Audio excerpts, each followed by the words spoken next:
არ ვიცი ვის როგორ მოეპრიანება და რა ხასიათზე გვიძებათ იმის მიხედვით რომ წვრიან ამ კანონებს. მაგალითად 2018-ში თუ მიზანშეწონილი იყო სამედიცინო მიზნებისთვის კანაფის კულტივაციაზე საუბარი 7 წელიწადში რატო ხდება უბრალოდ 5-6 გრამამდე გამომშრალი მარიხუანა პრობლემა. მე ახლა ვიმყოფები ბათუმში. ფიზიკურად რამდენად მოახერხებ კვლავ ჩამოსვლას არ ვიცი, ვარ პირველი ჯგუფის ტოტალური უსინათლო, მაგრამ ნებისმიერ დროს ყველგან ვიქნები ჩემი პირადი მონაცემით, სადაც საჭიროდ ჩათვლი. იმიტომ რომ ასე გაგრძელება აღარ შეიძლება ფიზიკურად. არავის არ ვემალები, არავისი არ მეშინია 42 წელი არ მინახავს მე.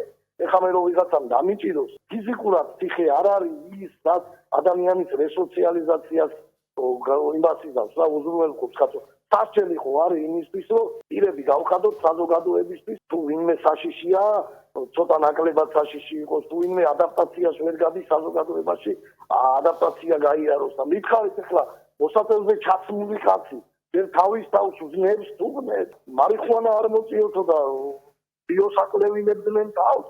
მე მარიხუანა მოწიეთო და არაფერი ეხლა კიდე იძახიან ვიცი ამოდი ეხლა დაგიჭერთ ბოლო მითხრან რა უნდა რა პირდაპირ გამოვიდეს ამ კანონ პროექტს ვინც ამ კანონისთან უკვე მითხრა რა უნდა